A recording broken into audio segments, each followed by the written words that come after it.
अस्सलाम वालेकुम स्टूडेंट्स। आज हम पंक्चुएशन को स्टेप बाय स्टेप देखेंगे। तो आए हम शुरू करते हैं। आज के लेसन में हम full stop, question mark, exclamatory sign, comma, semicolon, colon, inverted commas, capital words और टेंसेस की मिस्टेक्स के बारे में हल्का फुल्का जानने की कोशिश करेंगे, ताकि हमारी बेसिक्स जो हैं वो ठीक हो जाएं। तो आए शुरू करते हैं। यहाँ पहला जुमला लिखा है, अहमद एंड सारा आर गुड फ्रेंड्स। स्टूडेंट्स, एक बात याद रखिएगा कि तमाम प्रॉपर नाउन्स, चाहे वो जुमले के शुरू में लिखे हों, दरमियान में या आखिर में लिखे हों, वो कैपिटल लिखे जाते हैं। मिसाल के तौर पर यहाँ अहमद का ए कैपिटल आएगा। नीचे वाले सेंटेंस में हमने ठीक करके लिखा, अहमद का ए कैपिटल आएगा, सारा का एस कैपिटल आएगा और लास्ट में हम फुल स्टॉप मार्क करेंगे।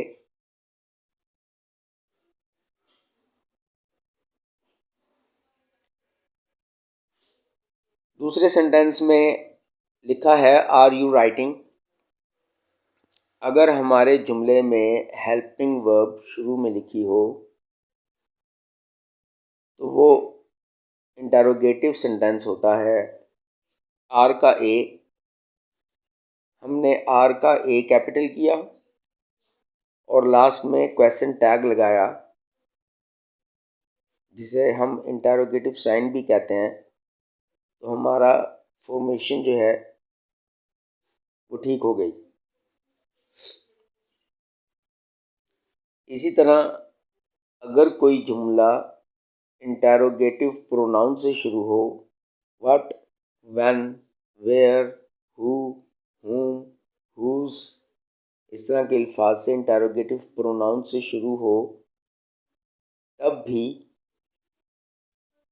ये एक इंटरोगेटिव सेंटेंस ही होता है, क्योंकि हम देखते हैं कि इंटरोगेटिव प्रोनाउन के फ़ौरन बाद हेल्पिंग वर्ब का इस्तेमाल किया गया होता है। तो हमने क्या किया, इसको पंक्चुएट करने के लिए व्हाट का डब्ल्यू कैपिटल किया और आखिर में क्वेश्चन टैग लगा दिया। तो हमारी इस जुमले की पंक्चुएशन कंप्लीट हो गई।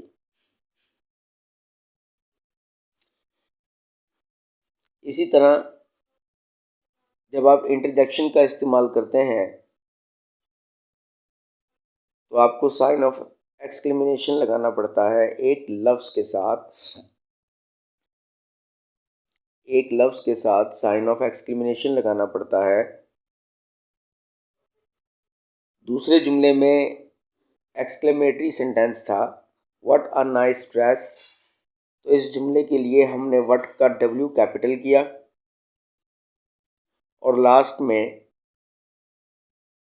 साइन ऑफ एक्सक्लेमेशन लगाया। तो हमारे इस जुमले की पंक्चुएशन कंप्लीट हो गई, यानी कि हम एक्सक्लेमेटरी सेंटेंसेस में साइन ऑफ एक्सक्लेमेशन का इस्तेमाल करते हैं।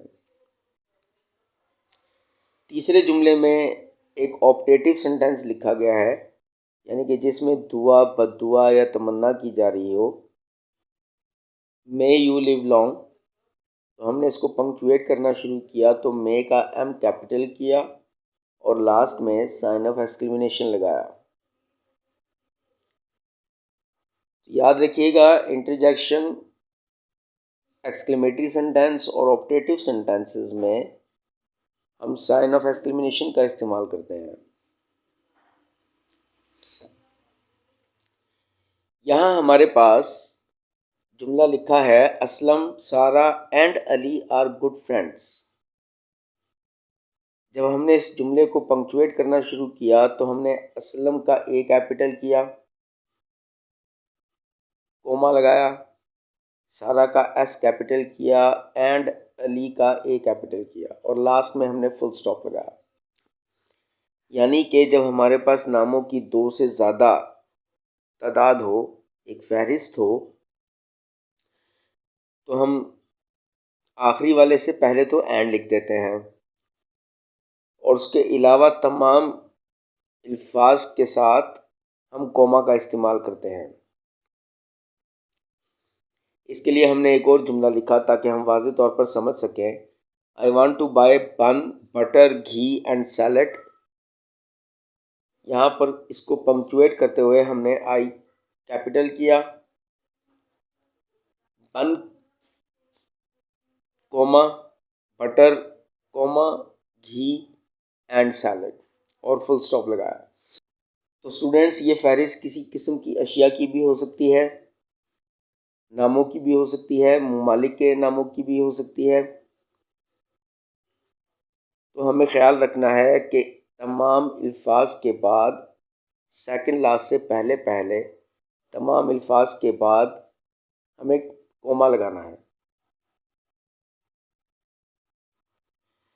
I am reading a book, तो इसको पंक्चुएट करते हुए हमने आई किया और हमने देखा कि एक कॉमन नाउन को कैपिटल लफ्ज़ के साथ लिखा गया था, जो कि ग्रामर के हिसाब से गलत है। और स्टूडेंट्स इसी तरह की गलतियां बहुत ज़्यादा करते हैं, बिला वजह कैपिटल वर्ड्स का इस्तेमाल करते हैं, जो कि गलत होता है। तो हम इसको ठीक करेंगे। हम इस कैपिटल वर्ड को स्मॉल लेटर में लिखेंगे क्योंकि ये कॉमन नाउन है और ये ग्रामर की गलती होती है। तो I am reading a book और आगे हमने फुल स्टॉप लगाया।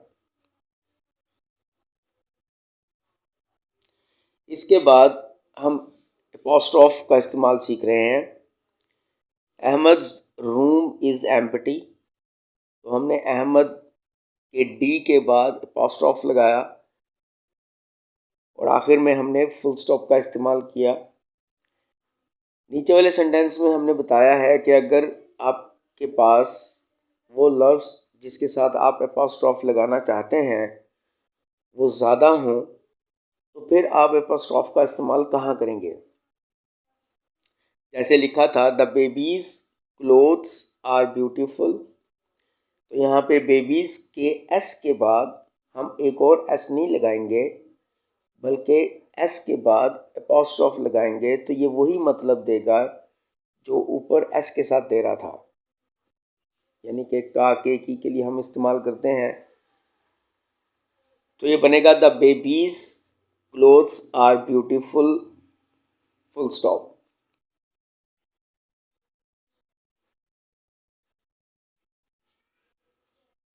इस हिस्से में हम लोग इन्वर्टेड कॉमास का इस्तेमाल सीख रहे हैं।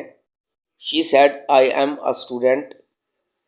तो स्टूडेंट्स एक बात याद रखिएगा कि अगर हमारे पास सेड के बाद, टोल्ड के बाद, आंसर्ड के बाद, रिप्लाइड के बाद या इसी तरह किसी और वर्ब के फौरन बाद इफ, दैट या इस तरह की कोई कंजंक्शन ना हो, टिल, व्हाट, और एक नया क्लॉज शुरू हो रहा हो, तो हमें उस क्लॉज को इन्वर्टेड कॉमास में रखना होता है। हमने इसको ठीक किया। हमने लिखा शी सेड, इन्वर्टेड कॉमास लगाए हमने, कॉमा के बाद इन्वर्टेड कॉमास का इस्तेमाल किया और वो तमाम बात हमने इन्वर्टेड कॉमास में लिखी। एक दूसरे तरीके से भी हम इसको समझ सकते हैं कि सेट के बाद आगे प्रेजेंट टेंस शुरू हो रहा है, तो हमें इस हिस्से को इन्वर्टेड कॉमास में रखना है। जब हम कोई स्टोरी या कोई बात पास में कर रहे हों या ऐसे पास में लिख रहे हों और हमें प्रेजेंट की बात करनी हो, तो हम सेट के बाद, रिप्लाइड के बाद या किसी और वर्ब के बाद फ़ौरन बाद डायरेक्ट प्रेजेंट टेंस शुरू नहीं करते, हमें उसको इन्वर्टेड कॉमास में मेंशन करना होता है।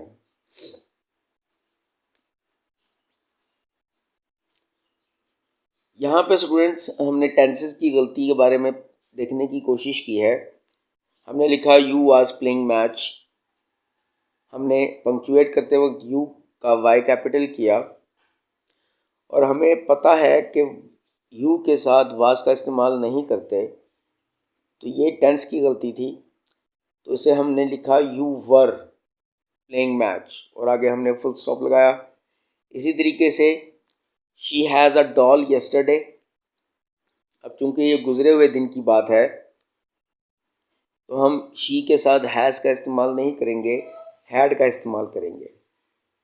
ये आपको हिंट देने के लिए कि टेंसेस की गलती कैसे की जा सकती है, ये दो सेंटेंसेस लिखे गए हैं।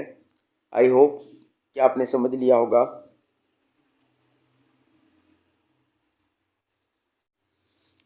यहाँ हम प्रोनाउंस की एक कॉमन गलती के बारे में डिस्कस करेंगे।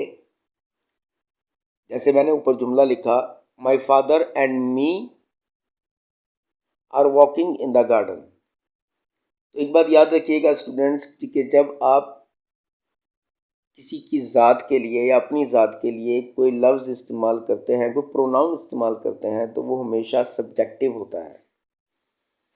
तो ये ठीक होके बनेगा जब हम इसे पंक्चुएट करेंगे तो माई का एम कैपिटल करेंगे, माई फादर एंड आई आएगा, are walking in the garden, और फुल स्टॉप लगाएंगे हम। इसी तरीके से हमने दूसरा जुमला वाज़े करने के लिए लिखा, she is taller than him, या हम अक्सर इस्तेमाल करते हैं she is taller than me, तो हम इसको ठीक करके लिखेंगे she is taller than he, या she is taller than I. यानी कि जब आप किसी की ज़ात या अपनी ज़ात के बारे में कोई प्रोनाउन इस्तेमाल करेंगे तो वो हमेशा सब्जेक्टिव होगा।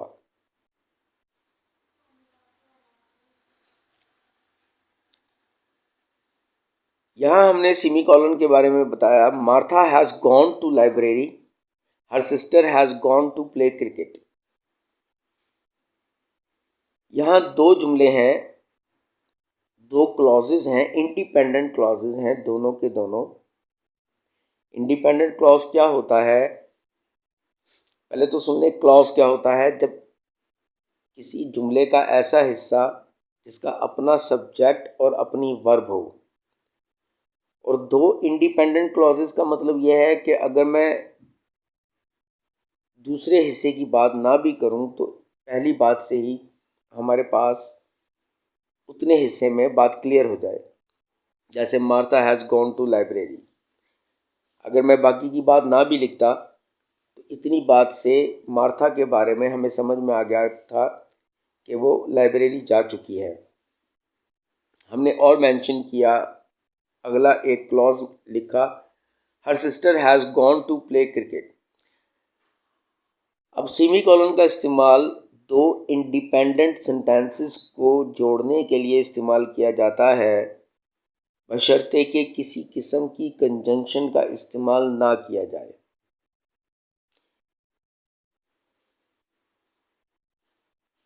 कॉलन का इस्तेमाल स्टूडेंट्स हम एक इंडिपेंडेंट सेंटेंस यानी कि एक मुकम्मल सेंटेंस के बाद लिस्ट या क्वेश्चन को जाहिर करने के लिए इस्तेमाल करते हैं। मेनली इसका इस्तेमाल ज़्यादातर लिस्ट को जाहिर करने के लिए किया जाता है, लेकिन एक मुकम्मल सेंटेंस के बाद। जैसा कि यहाँ लिखा है, I have a few favourite classes at LLCC, तो हम सेमीकोलन का इस्तेमाल करेंगे अपनी लिस्ट को जाहिर करने से पहले। Literature, psychology and art. इसी तरह किसी किस्म का कोट अगर हम जाहिर करना चाहते हैं, लिखना चाहते हैं, लेकिन एक मुकम्मल जुमले के बाद, Toni Morrison relates language to power, ये हमारी बात कंप्लीट हो गई। अब इसके बाद हम कोड को लिखना चाहते हैं। अगर हम कोड को लिखना चाहते हैं तो हम कॉलन का इस्तेमाल करेंगे और इसके बाद लिखेंगे डेफिनेशंस बिलोंग टू द डिफाइनर्स और द डिफाइंड। तो इससे जाहिर हुआ कि ज़्यादातर इस्तेमाल हम इंडिपेंडेंट सेंटेंसेस के यानी कि कंप्लीट सेंटेंसेस के फ़ौरन बाद लिस्ट को जाहिर करने के लिए कॉलन का इस्तेमाल करते हैं।